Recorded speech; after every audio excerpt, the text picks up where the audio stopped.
Olá, Priscila, tá me ouvindo? Tudo bem, tô te ouvindo sim. Também tô te ouvindo muito bem. Tudo bom? Boa noite. Boa noite.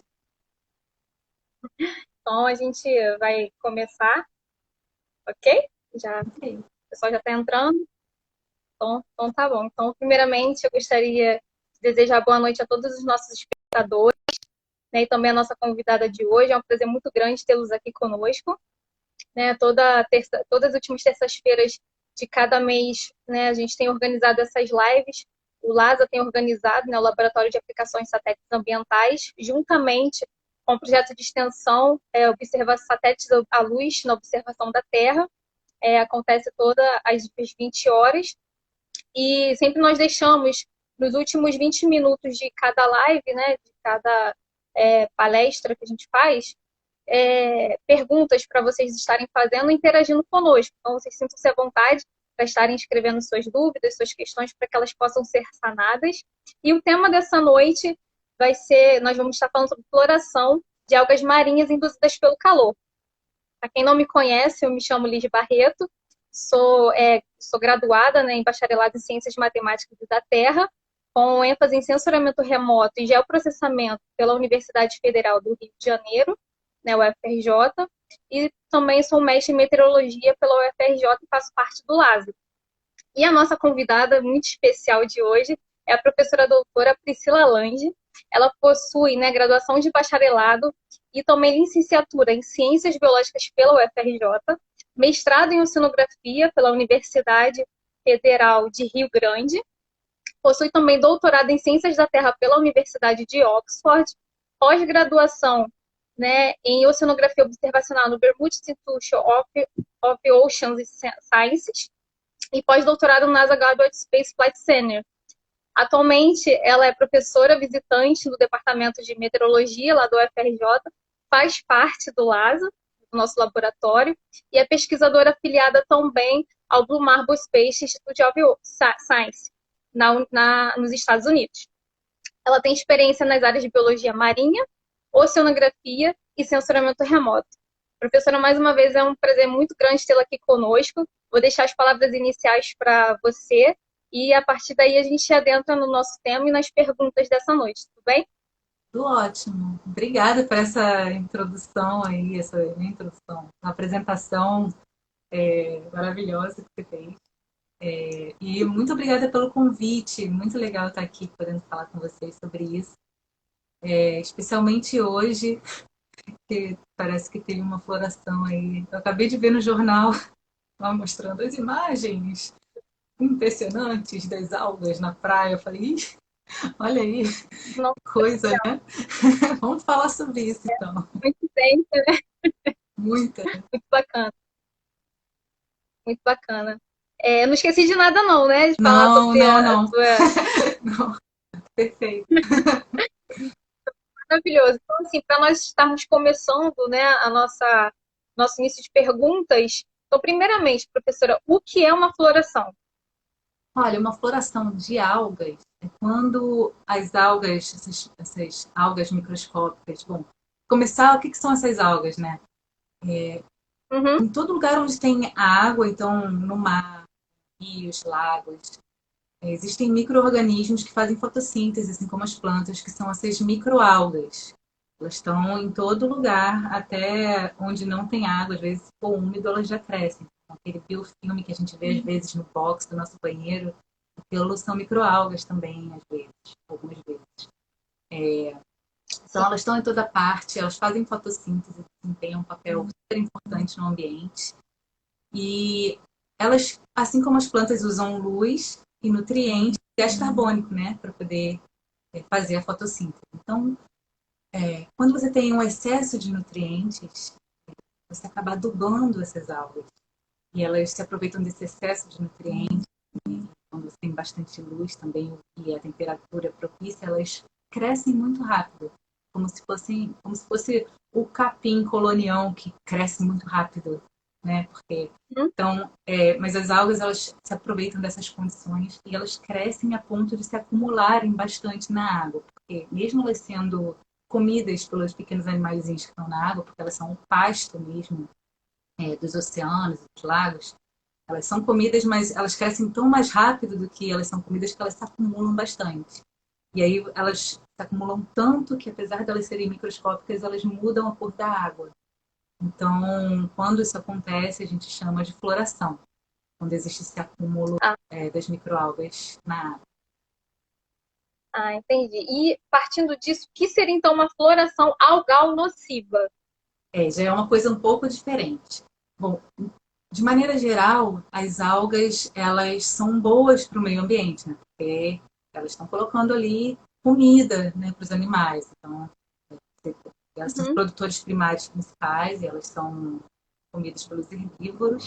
Então, quando você tem o crescimento dessas algas, geralmente é uma coisa boa, mas tudo que é demais faz mal. É como ter o crescimento de plantas e aí você tem uma erva daninha que cresce mais do que as outras plantas e cresce demais quando você só tem aquilo e ela prejudica as outras plantas e os animais que dependem das outras plantas e ela cresce mais rápido.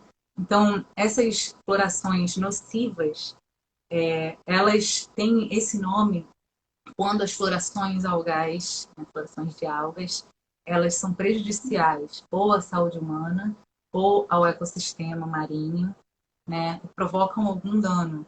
Então, nessas situações, elas são consideradas nocivas. E nociva é diferente de tóxica também, né? Uma coisa diferente. Então, você tem florações algais nocivas que não são tóxicas. E qual é a diferença? Quando você tem muitas algas acumuladas na superfície da água, o que acontece num primeiro momento uma situação super que a gente está super familiarizado na costa é a eutrofização, que é quando você tem uma entrada muito grande de nutrientes por esgoto, por exemplo. Uhum. Essas microalgas vão usar esses nutrientes e vão ser adubadas por ele e vão crescer muito. Então, no primeiro momento, isso até não é ruim. Elas estão fazendo fotossíntese, elas estão alimentando os animais que estão ali. Mas aí chega num momento que essas algas começam a se auto-sombrear de tanta alga que tem na água. Então, apesar de microscópicas, você passa a mão e vem aquela pasta, né? Tudo são células microscópicas agregadas. E é Uhum. tão denso que a luz não passa mais da superfície. Então, as algas que estão por baixo, elas já não têm mais luz para fazer fotossíntese e elas começam a morrer. Quando elas começam a morrer, elas começam a ser decompostas por bactérias decompositoras e essas bactérias, elas respiram oxigênio. Então, a quantidade de oxigênio na água começa a cair muito rápido e aí isso pode provocar uma situação de hipóxia e falta oxigênio para os outros animais respirarem, por exemplo. Então, às vezes, Uhum. aquelas situações onde morrem muitos peixes na Lagoa Rodrigo de Freitas, por exemplo, é uma situação típica de quando falta oxigênio na água depois de uma floração. A água fica anóxica ou hipóxica e os peixes já morrem sufocados mesmo. Então, isso é bem comum ocorrer depois de uma floração muito intensa. E aquele mau cheiro também, de enxofre, que as bactérias decompostoras, né, é uma coisa bem característica. Então, quando isso acontece, elas já são classificadas nocivas. E note que não tem toxina envolvida aí, elas são só algas normais crescendo muito rápido, se acumulando. Então, até aí elas não causam nenhum mal à saúde A saúde humana, por humana, exemplo. não. O que pode acontecer algumas algas podem causar irritação na pele, né, se você tiver contato, mas não é uma coisa de toxina. Algumas não são. Então, assim, não vai causar um mal muito grande, mas não é muito recomendado que você pule naquela água verde da Lagoa de Jacarepaguá, sabe? Tem Sim, muita sim. alga ali. Uma outra situação que ocorre também quando elas crescem demais é o entupimento das brânquias dos peixes, dos animais, dos aparelhos filtradores que eles usam para comer, aquilo tudo entope com as algas, então isso pode matar os animais também. Então elas são nocivas ao meio ambiente nesse sentido. Agora, Nesse sentido. existem, elas são como ervas daninhas mesmo. Geralmente, quando você tem uma Uhum. floração, o número de espécies, né, de fitoplâncton ou de microalgas naquele ambiente, ele deixa de ser muito diverso e só algumas espécies prevalecem. Então, às vezes é uma espécie só de microalga, às vezes é um conjunto de poucas espécies que crescem juntas. Mas a diversidade naquele ambiente também diminui muito, apesar da biomassa aumentar muito. A quantidade aumenta, mas a diversidade diminui. Isso é bem ruim também para o ambiente. E aí, então são como ervas daninhas mesmo das águas. E aí você tem uma outra situação, que é quando uma dessas algas que estão crescendo muito, ela produz toxinas também. Então essas são as florações algais nocivas tóxicas. E aí a coisa fica feia, porque às vezes a concentração de algas ali nem é tão grande quanto você vê de uma alga assim, sendo bactéria da Lagoa de Jacarepaguá. Às vezes a floração nem precisa ser tão densa, mas como essas algas produzem toxina, ela pode causar danos ainda piores, né, no ambiente, e aí sim elas podem afetar a saúde humana bastante, assim, mais do que as outras florações. Por quê? Essas toxinas existem existe uma classificação desses tipos de toxinas.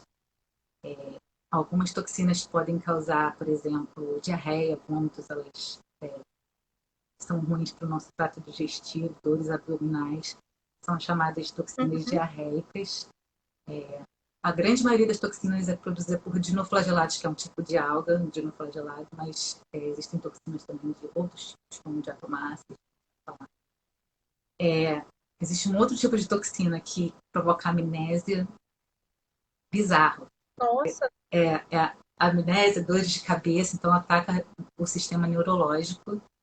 Então essas são as toxinas amnésicas, que são bem, produzidas por diatomáceas. bem. É assustador. Assim. É, verdade.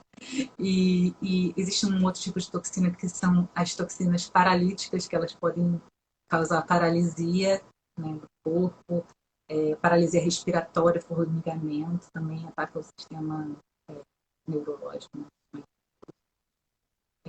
Existem toxinas que causam a ciguatera, que é uma doença característica dessa toxina que também provoca vômito, alucinações. Essas toxinas são bizarras. Assim. Bem, E existe uma toxina também que provoca hemorragia na gente. E como que a gente pode ter contato com essas toxinas? Existem diversas formas, depende de onde essas florações ocorrem e o que elas afetam. Então, às vezes, uma floração que ocorre lá no meio do mar pode chegar na costa por spray. As toxinas que estão na água, elas vão no spray da água e chegam na costa. E a gente inala e a gente passa mal pra caramba, vai pro hospital. Então, isso só de inalar já causa um impacto na saúde, né, do sim, ser humano. sim. Então, existem alguns registros desse tipo de acontecimento em vários lugares do mundo. Aqui no Brasil, eu acho que no sul da Bahia, tem uns lugares que isso ocorreu assim, até com alguma frequência. E ninguém conseguia descobrir por que as pessoas estavam ficando doentes, assim, indo parar no hospital. E esse tipo de registro começou a se tornar mais frequente com o tempo, por dois motivos. Um a gente, eu acho que vai falar daqui a pouco, mas um é também o conhecimento das pessoas sobre esse tipo de fenômeno. Poxa, se está todo mundo com esses sintomas, não tem nada acontecendo aqui, provavelmente uma floração tóxica que está acontecendo nessa região de novo, né? Nessa região onde é comum. Então, outra maneira que a gente pode ter contato, e a mais grave, eu diria, que mata mesmo, é quando acontece em muitos lugares onde tem maricultura. Então, os mexilhões, por exemplo, eles filtram a água no mar, e aí quando você tem essas algas tóxicas, eles acumulam as toxinas, né? Todas as células que estão filtrando. Esse acúmulo torna a quantidade de toxinas enorme dentro desses bichinhos que a gente come depois. Então, a gente comendo aquela quantidade enorme de toxina num bichinho, mata mesmo. É super perigoso. Por isso, quando tem alerta, às vezes, de floração, que pode ser nociva, geralmente, quando ocorre uma floração, a cor da água muda para uma cor esquisita, né? E aí, poxa, essa floração. É, Eles fazem chamar um especialista para ir lá coletar a água e olhar no microscópio ver o que está ali, identificar e ver se é uma alga tóxica. E quando isso ocorre perto de cultivo, maricultura, o que eles fazem geralmente é fechar aquele cultivo, descartar, porque é muito perigoso mesmo consumir esse produto. Sim. Então, essa é a forma mais grave de contato com as explorações tóxicas. Aí, Eu até cheguei... Pode continuar. é isso. Desculpa. Não, eu até cheguei a ver a questão da maré vermelha, né? Que antes tem esse termo maré vermelha, mas que agora está mudando para justamente explorações de algas nocivas, né? Está mudando esse termo, e justamente por conta dessas algas que podem ser tóxicas, né? E um único alimento contaminado, dependendo da proporção, né, de que ele é contaminado, pode sim matar mesmo uma pessoa só. Por exemplo, um molusco que você comeu, dependendo da concentração da toxina nele, você pode vir a óbito. E essas algas, nessas toxinas, elas são responsáveis por inúmeras mortes, como você mesmo mencionou. Mas uma questão assim que eu gostaria de perguntar é o seguinte: a gente sabe que a maré vermelha em si é um fenômeno natural, mas em que momento assim ela deixa de ser natural, né, inofensiva e passa a ter essas toxinas? Assim, qual é o start para isso, para essa mudança? Olha, isso depende muito, um pouco assim da sorte, eu diria, de onde você está. Então, os fatores ambientais que estimulam a ocorrência dessas explorações, principalmente no ambiente costeiro, eles são muitas vezes comuns.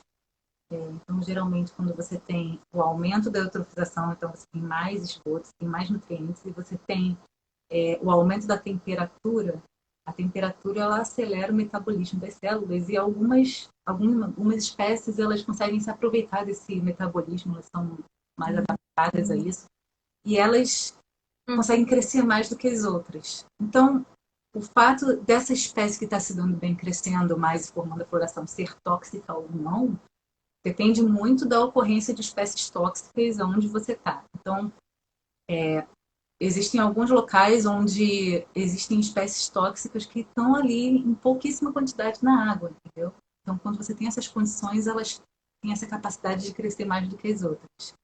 Em alguns outros lugares já não é tão comum você ter espécies tóxicas na água. Então, se você tem uma alga crescendo muito, ela não é tóxica. Mas é um pouquinho da condição ideal de cada espécie crescer. Muitos desses dinoflagelados, eles têm um ciclo de vida, assim, quase malvado, eu diria assim, de tão perfeito que é, que eles formam cistos e ficam no sedimento. Então, nem sempre eles estão no plâncton, eles estão ali só esperando a condição ideal para eles poderem bombar, sabe? Fica aquele cisto descansando ali no sedimento. E aí, quando a água esquenta, ele vai para o próximo estágio de vida e começa a se reproduzir loucamente. Então, você tem aquela floração. Então, isso depende. Esses cistos existem em alguns lugares no mundo onde você tem um monte de cisto de dinoflagelado tóxico, por exemplo. E eles estão ali descansando. Então, você não tem. Só se você for lá e amostrar o sedimento para saber o que tem ali, que você vai saber se tem esses bancos de cistos de algas tóxicas ou não. Um lugar que começou a ter muito problema com alga tóxica é o Ártico, porque a água de lá, né, o derretimento das calotas, a circulação mudando e a água começou a esquentar relativamente, né, ao que era. E a coluna de água, por causa da ausência do gelo, começou a ter mais luz também, uma época maior do ano. E aí existem bancos de dinoflagelatos tóxicos enormes lá, desses cistos. E esses cistos começaram a florescer com muito mais frequência. Então, na Groenlândia, no Ártico todo, toda a parte em cima do Mar de Bering ali, essas florações tóxicas se tornaram muito mais frequentes assim, nos últimos 5 anos. Tão inesperado, né? Que nem poderia imaginar que poderia ter esses tipos de algas, né? Sim. Então, é um pouco de ter o azar, assim, de você ter a presença desses cistos ou dessas diatomáceas, que podem ser tóxicas também, na água, só que em pequenas concentrações. Elas não fazem diferença se elas estão, se só tem um pouquinho. O problema é quando você tem muito delas. E uma outra coisa também é que, principalmente as diatomáceas, as espécies tóxicas nem sempre produzem toxinas. Então, existem condições de estresse fazem essas algas produzirem as toxinas. Então, tem a coincidência de elas crescerem muito, né, a população, e passar por essa situação de estresse. Aí elas ficam tóxicas. Então, esse campo de estudo de algas tóxicas é assim, fascinante. Existe muita gente tentando entender melhor o que faz essas explorações acontecerem, se existe um jeito de prever. Em alguns lugares do mundo já é possível prever, ocorre com tanta frequência que já é possível você saber quando que vai ocorrer, o que causa, né? São sempre as mesmas espécies florescendo, causando problema. Em outros lugares já se sabe pouco, então a gente tem muito para caminhar nesse campo aí. E assim, entrando, a senhora já até explicou, né, que a questão da temperatura, mas como o clima, especificamente o calor, pode acontecer, aumentar, né, a influência dessas explorações, e até o que a senhora falou, assim, o que pode causar esse start para essas algas que já estão ali, elas passarem a produzir essa toxina, né, que ela já tem, na verdade, só está esperando uma situação para que ela possa aflorar. Então, o que seria esse start também? No caso das algas tóxicas que a gente tem aqui, bastante, você tem esses cistos de resistência que ficam no fundo, eles ficam dormentes. Eles estão ali, eles não estão causando dano, estão ali super resistentes. E geralmente, o que se observa com esses dinoflagelados tóxicos, que são mais comuns, é quando você tem um aumento da temperatura relativo à temperatura normal daquele ambiente, sabe? Então, se você tem um aumento abrupto daquela temperatura, essas algas é o start que elas precisam, esse aumento de temperatura, muitas vezes. Pode ser nutriente, mas geralmente a temperatura. E daí elas florescem. Muitas vezes existem condições ideais também, elas às vezes ocorrem depois de florações que não são nocivas. Quando você tem um tipo de floração, daí a quantidade de nutrientes, na verdade, os nutrientes são nitrogênio, fósforo, né? E você tem uma quantidade relativa ali de nitrogênio, de fósforo. Então, tem algumas algas que crescem melhor se você tem mais fósforo do que nitrogênio. Outras crescem melhor se tem mais nitrogênio do que fósforo. E alguns dinoflagelados, eles se aproveitam do excesso de fósforo, então da falta do nitrogênio. Então, quando você tem uma floração de alga tranquilo, ela vai usar muito nitrogênio. Então, vai faltar nitrogênio naquela água e ele consegue se aproveitar daquele fósforo em excesso. Então, se você tem uma floração dessas algas boas, assim, das algas pasto, e aí depois você tem um aumento da temperatura, aí sim você tem a condição ideal para ocorrerem certos tipos de florações tóxicas. Porque falta nitrogênio na água em relação ao fósforo, então é bom para eles, para essa espécie específica. E ainda a temperatura está mais alta do que o normal, então é perfeito. Então, sempre que você tem uma floração de alga e depois a temperatura aumenta, você sabe que em alguns lugares vai ter floração tóxica. Porque acontece sempre igual. Então, o que a gente precisa fazer é entender quando essas florações ocorrem, por exemplo, aqui no Brasil, lá em Florianópolis, e eu acho que tem muita gente estudando isso já. Por que está ocorrendo? Isso ocorre quando a temperatura aumenta, quando você tem uma onda de calor, e a onda de calor vai fazer a temperatura ficar acima do normal para aquela época do ano, por exemplo. Ou quando você tem uma mudança de corrente, isso é muito específico, né, para cada local, mas geralmente está associado assim, ao aumento da temperatura da água.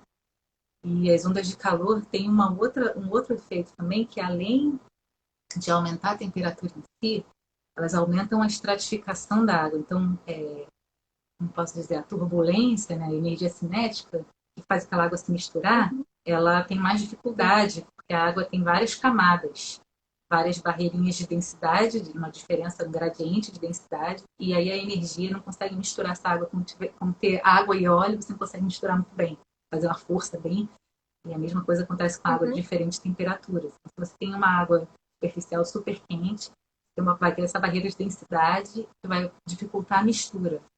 E isso vai reter as algas onde tem muita luz. Então, elas vão estar ali na superfície, na temperatura que elas gostam, quentinhas, e perto da costa elas estão cheias de nutrientes. Então, é como se fosse, né, uma piscininha ali para elas crescerem muito. Então, as ondas de calor, elas podem provocar florações extremas, assim, no ambiente costeiro e muitas vezes nocivas, sem ser tóxicas, mas podem ser tóxicas também. Professora, assim, realmente é muito interessante, né, ver que a importância que essas algas têm, né, e também o impacto que elas causam tanto ali na natureza quanto também na nossa vida mesmo, né, na saúde humana. E a senhora tinha comentado sobre a questão da água mudar de cor. Por que, que a água muda de cor? Quais são as cores que a água pode ter, dependendo do tipo de algas nocivas, tóxicas? Bom, a cor da água, ela muda quando essas algas crescem muito, né? Como eu falei, a quantidade é tão grande que a água fica turva e começa a mudar de cor. Mas por que que muda de cor? As algas, elas têm diferentes tipos de pigmentos, dependendo do tipo de alga. Então, tem algas, essas microalgas, né? Tem microalgas que são mais verdinhas, tem microalgas que são mais marronzinhas, tem microalgas que são avermelhadas. Existem vários tipos diferentes de pigmentos. Como, né, nas plantas a gente vê tipos diferentes de pigmentos, a mesma coisa com as algas. Então, existem florações que são bem verdinhas, tipo essas florações de cianobactérias que a gente vê na lagoa, né? Aqui nas lagoas de Jacarepaguá, bem verde, verde vivo. Florações que são mais amarronzadas, então florações de diatomáceas geralmente são mais amarronzadas, mas é um marrom meio verde, diria assim, uma coisa meio, uma cor esquisita, marrom meio verde, esverdeado. Mas meio esverdeado, assim, sabe? Mas você vê que a cor é muito diferente. Alguns flageladinhos também têm essa cor desse, a gente fala que é água de caldo de cana, né? Às vezes a água tá gelada aqui, tá cor de caldo de cana, aquilo ali é alga. A alga com outras coisas, mas é a alga também que dá aquele esverdeado, aquele verde escuro, né? Meio amarronzado. Então aquilo ali também é floração, mas é uma floração geralmente boa para o ambiente, né? É um pasto, deveria ser um pasto para os animais. A maré vermelha, ela é formada tem dois tipos de organismos que fazem a água ficar vermelha mesmo, por causa dos pigmentos que eles têm. Um é até um ciliado, que tem alguinhas dentro dele, que tem esse pigmento que é tipo flagelado. E a água fica vermelhaça. Tem, e geralmente essas algas eles crescem muito, então é um vermelho sangue. Tem algas, tem os dinoflagelados que eles podem provocar florações de cores diferentes, dependendo dos pigmentos que eles têm naquele momento. Então, tem um dinoflagelado que o pessoal daqui conhece bem, que chama Noctiluca, que ele é bioluminescente. Então, às vezes, você está na Ilha Grande, ali na Baía de Septiba, no Baía da Ilha Grande, você mergulha de noite, né? A água acende, aquela coisa mágica, parece para doidão. Aquilo ali é um dinoflagelado bioluminescente, mas que ele também provoca umas florações bizarras se você tiver as condições propícias para isso. Aqui não é comum ver, mas ele tem causado muito problema ali no Oceano Índico, no Mar da Arábia, que fica entre a África e a Índia. Sim.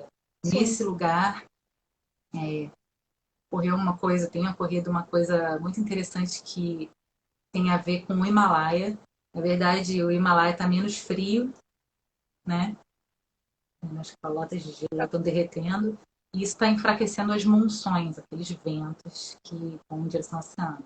Só que essas monções são super importantes no oceano, porque elas provocam turbulência da água. Então, no oceano aberto, elas fazem com que a água se misture, né, na coluna de água. E no oceano aberto, os nutrientes, eles não têm de onde vir lateralmente, eles não têm como vir do continente, você está no meio do mar. Então, geralmente, eles vêm do fundo. A água profunda, ela é rica em nutrientes, mas na superfície não. Então você tem luz na superfície, mas não tem nutriente.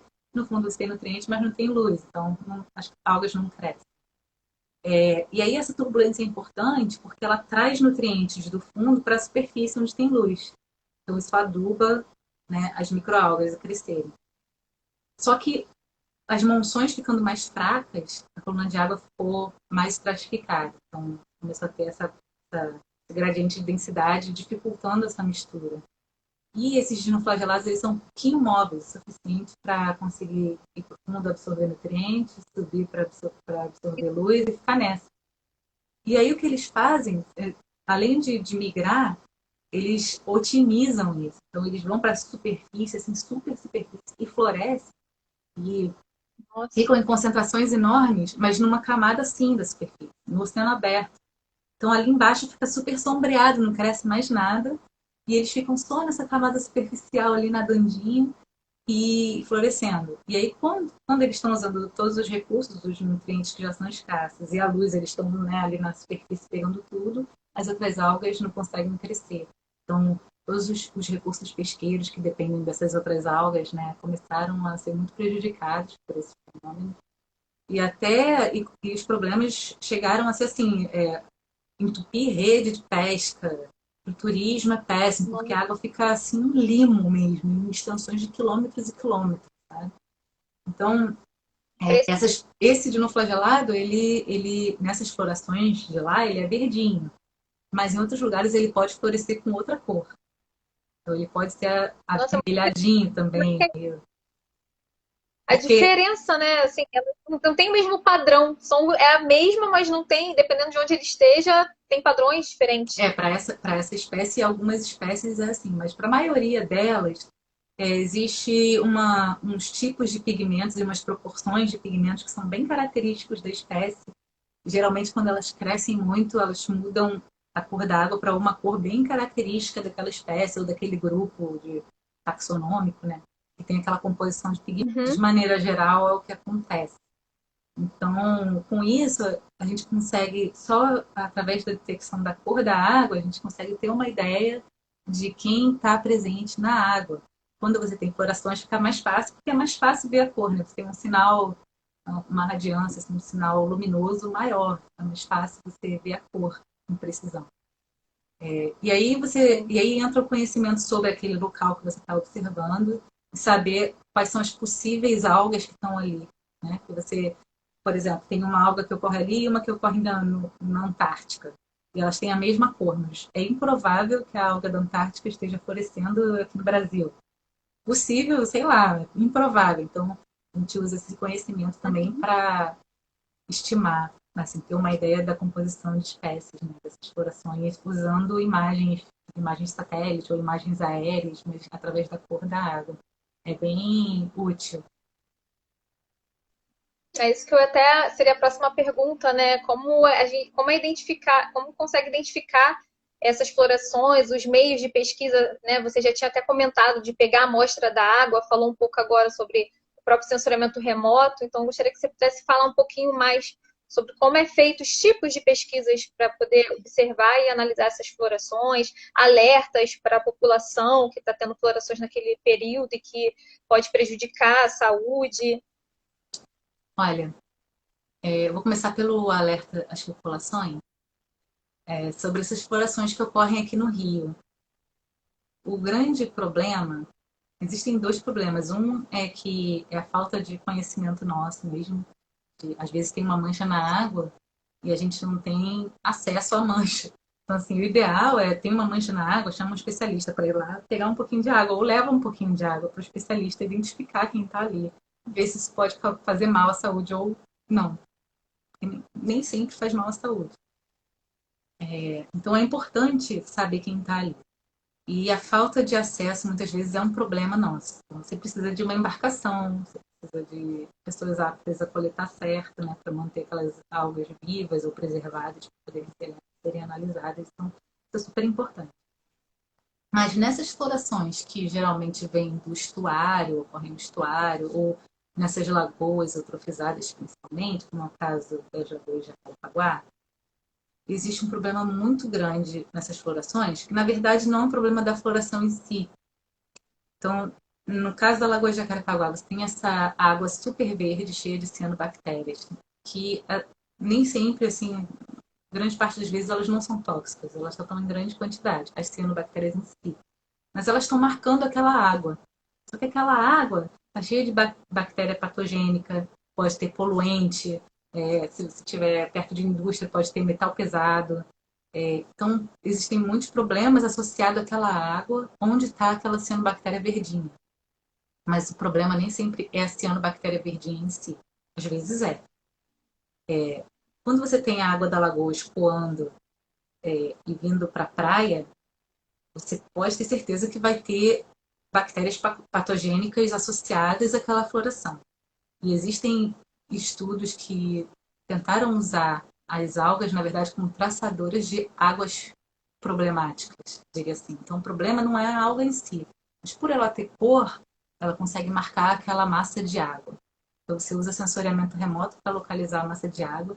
E aí, o que começou a se fazer é ver a associação entre essas bactérias patogênicas, tipo cólera, e a ocorrência de certas algas em alguns lugares. Porque Entendi. elas co-ocorrem, não necessariamente é uma coisa de causa e efeito, mas elas ocorrem no mesmo tipo de água. Então, quando você tem o escoamento dessa água para o mar, essas bactérias patogênicas estão indo junto. Então, assim, não é recomendável você tomar banho de mar nessas águas, assim, é um pouco arriscado. Espera até o dia seguinte, né? Dá um jeito Para garantir, né? para garantir. Mas o principal é que, sem você coletar água e olhar no microscópio ou alguma outra técnica de identificação, não tem como saber se essa alga é tóxica ou não. Então, esse é o maior problema. O ideal seria a gente monitorar sempre a ocorrência de algas tóxicas ou não, para saber se elas são frequentes aqui, onde elas ocorrem geralmente, né? Então, isso é importante. Uhum. E o sensoriamento remoto é usado nesse sentido. Você consegue ver as mudanças na cor da água em larga escala. Então, você consegue ver não só localmente, mas também em larga escala. E você consegue ver também uma evolução temporal, né, dessas manchas onde ocorrem determinados tipos de algas. Você consegue ver onde essa mancha está indo, se ela está aumentando, se ela está diminuindo. E isso ajuda a gente muito a entender a dinâmica dessas florações em diferentes áreas, né, do mundo, tanto costeiras quanto oceânicas. Então, o sensoriamento remoto ele é muito útil nesse sentido de dar uma visão mais sinótica do que está acontecendo, né? Como aquela manchinha está integrada com a grande circulação daquela região, com as mudanças no clima daquela região. O, o sensoriamento remoto ajuda a gente a fazer essas conexões. Sim, perfeito. A gente já está partindo para praticamente a última pergunta para abrir, né, para o público, né, nosso espectador ficar à vontade para mandar as perguntas. E a última pergunta seria quais são as soluções para que essas florações, essas algas possam, né, diminuir e, enfim, quais seriam essas soluções, até mesmo para o especialista também, né, enfrentar, tem várias dificuldades, né, você acabou de citar algumas, para poder melhorar o estudo, a análise? Olha, em termos de estudo e análise, a solução é pagar o povo para estudar e para fazer o trabalho direito, né? E ter infraestrutura para realizar o trabalho que é necessário, identificação, monitoramento dessas aulas, né? Para a criação de sistemas de monitoramento dessa exploração. Mas, assim, em termos de mitigação dos efeitos de mudanças ambientais na ocorrência dessas explorações, aí é mais complicado, porque, como eu te falei, muitas delas são impulsionadas pelo aumento da temperatura, então a solução é reduzir gases de efeito estufa, né, reduzir a emissão de combustíveis fósseis, combustíveis fósseis, coisas de larga escala, porque a gente está causando uma mudança no planeta em larga escala, é mais complicado. Então, assim, por causa dessas mudanças ambientais, as explorações estão se tornando mais frequentes no ambiente costeiro, explorações nocivas, principalmente por causa das ondas de calor mesmo. E Sim. o outro efeito importante, então a gente falou da temperatura já, o outro efeito importante são os nutrientes. E aí a gente entra muito mais ativamente com o despejo de esgoto, né? A eutrofização dos ambientes costeiros e dos ambientes lagunares. E aí, nesse caso, as soluções são muito mais palpáveis, que é redução de emissão de esgoto, tratamento do esgoto, realocação da emissão do esgoto doméstico, São coisas, por incrível que pareça, mais palpáveis que é possível se fazer para reduzir a frequência dessas florações no ambiente costeiro especificamente. Mas realmente no ambiente oceânico é mais difícil, porque o ambiente oceânico é super dinâmico e todos os processos têm escalas enormes que são praticamente impossíveis de serem manipuladas. Então existiram algumas tentativas de soluções para reduzir, por exemplo, gases de efeito estufa. Teve uma época que foi quase uma modinha, assim. As pessoas tiveram uma ideia brilhante de jogar nutrientes em áreas do oceano onde não tinha nutrientes, em áreas oligotróficas, porque você jogando nutrientes, você faz com que as algas cresçam ali, capturem bastante gás carbônico, né, naquela superfície, depois elas afundam e aí exportam esse gás carbônico, esse carbono, né, para o fundo do oceano e volta para onde ele veio, né, para o fundo do oceano. E aí, Só que isso deu muito errado, justamente por essa falta de... não tem como você manipular um ambiente tão dinâmico numa escala tão grande. Então, quando você joga, por mais que você jogue muito nutriente numa área enorme, a área enorme é relativa.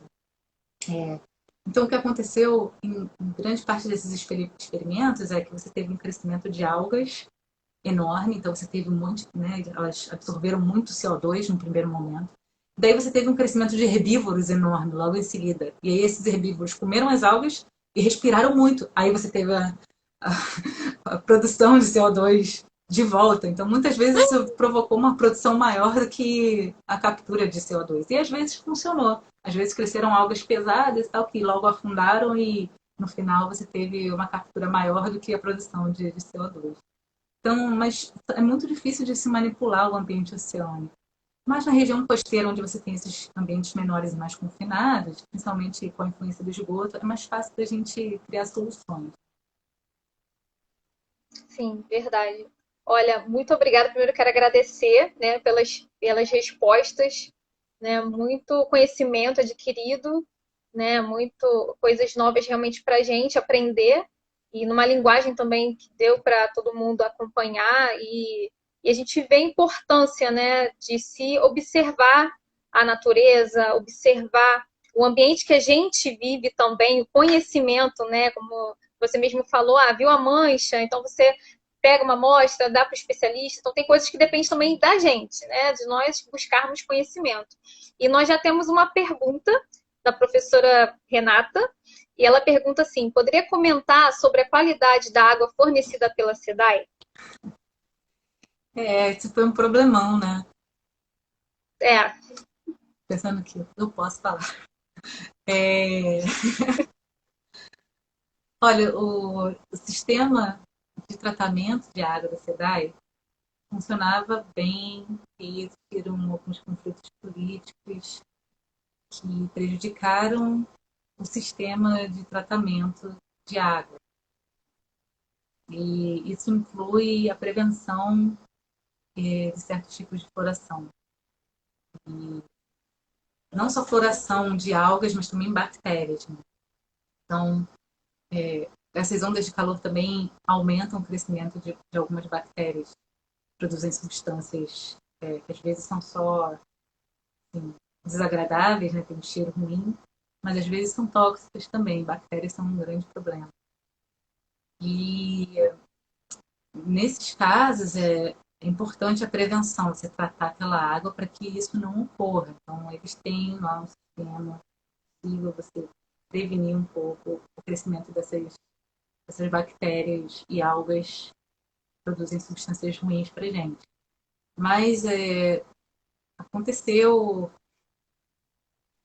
alguma coisa na SEDAI que esse tratamento foi prejudicado e aí a água, na verdade, eles deixaram a água evoluir como a natureza manda, só que a natureza é muito esgoto, porque a gente está, né, no Rio de Janeiro, muita gente, e tem esse tratamento, ficou complicado mesmo, as bactérias e as algas cresceram muito mais e começaram a produzir essas toxinas. Então, o pior das toxinas é que, às vezes, elas são liberadas, estão na água, então, por mais que você coloque filtros e filtros que vão reter as bactérias em si, as algas, a substância química, né, aquele composto, ele está dissolvido na água, ele passa. Então, depois que essas bactérias crescem demais, ou as algas, produzem essas substâncias e soltam na água, é muito mais difícil de tratar, né? Existem mecanismos, mas é super difícil, assim, muito mais caro. Então, realmente, falta, hoje em dia, eu diria, um pré-tratamento da água antes do fornecimento. Mas eu acho que, por incrível que pareça, todo mundo sabe, tem que fazer, mas está difícil de fazer. Ok, obrigada. Obrigada, professora Renata, pela pergunta. Nós temos mais uma da Arina, que pergunta como não se intoxicar com isso. Obrigada pela pergunta, Arina. Como não se intoxicar? Com o quê? Acredito que ela deve Da estar água falando que sai? sobre as algas. Ah, com Não as sei. algas? Eu não, porque ela botou como não se intoxicar com isso. Aí agora eu não sei se é da SEDAI É. ou se é. No caso da SEDAI, coloca 1000 filtros no tratamento UV, tenta matar tudo que está na água, trata do carvão ativado, bota tudo ali e reza. Porque tem umas substâncias que são bem resilientes ali. Mas acho que enfim, vai melhorar agora porque a gente já está, se Deus quiser, vai ficar menos quente nos próximos meses, né? O pior problema é no verão mesmo. Tem muito calor, né? Temperatura alta e esses micro-organismos ficam superativos.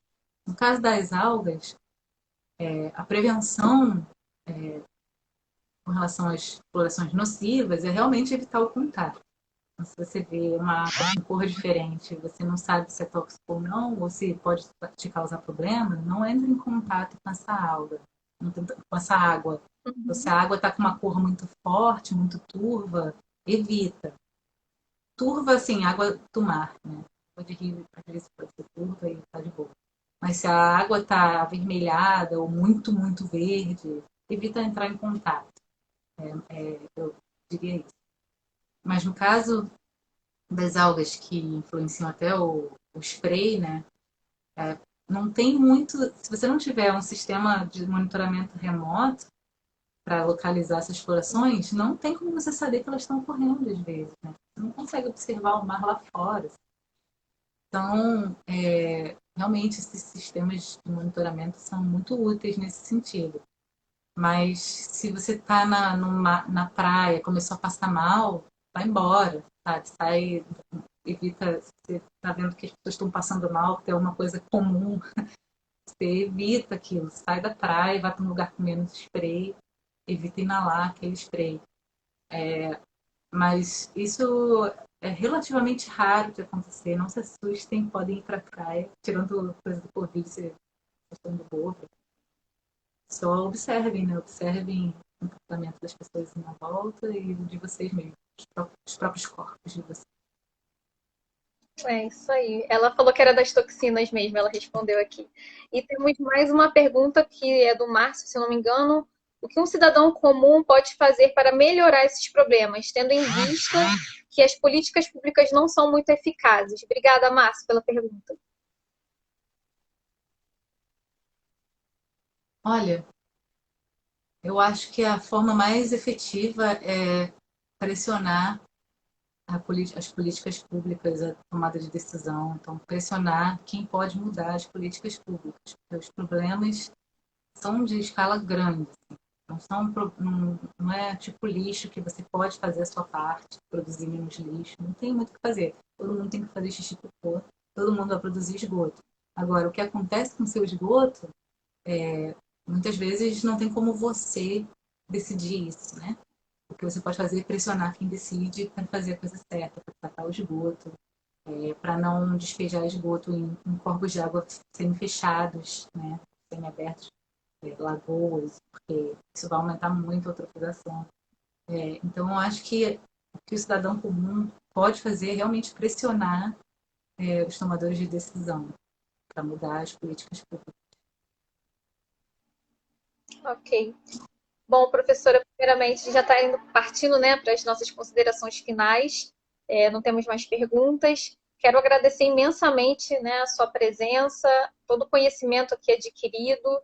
Muito obrigada, né, por aceitar esse convite. Foi um prazer muito grande para nós termos a senhora aqui conosco, né, dividindo e compartilhando esse conhecimento que a gente vê que não é muito que chega, né, à população, essas informações. Então foi muito importante para a gente conhecer um pouco mais, saber um pouco mais sobre as questões das algas, né, e ter atenção quando a gente for para alguma praia, né, algum lugar, e observar e também passar, né, para as outras pessoas.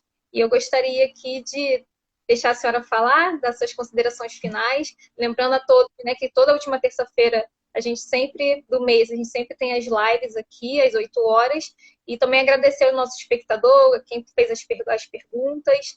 Muito obrigada pela presença de todos. Professora, fique à vontade. Muito obrigada a você. Muito pouco. É muito esquisito falar com você. Eu te conheço bem já, mas só que eu nunca te vi na minha frente, né? A gente faz tudo pelo celular e computador. Isso é horrível, eu tô doida para abraçar as pessoas. Eu abraço todo momento. Mas muito obrigada por esse convite, muito obrigada ao Lázaro. É uma honra para mim, assim, eu estou super feliz de estar aqui, de poder trabalhar com vocês. Estou ansiosa para poder encontrar vocês, para a gente poder falar sobre tudo. Eu acho que a gente tem muita troca, né, para fazer. Estou contando os dias para isso acontecer. E obrigada pela oportunidade de poder falar sobre explorações também, né? Eu acho que é um tema que está começando a afetar muito a vida da gente que mora perto do litoral, né, que mora numa região litorânea. Então, obrigada por essa oportunidade de esclarecer um pouquinho sobre esses fenômenos. Nada, a gente que agradece, sempre. É um prazer muito grande. Então, boa noite, professora, boa noite a todos e até a próxima. Boa noite, obrigada, viu? Tchau. Tchau, tchau.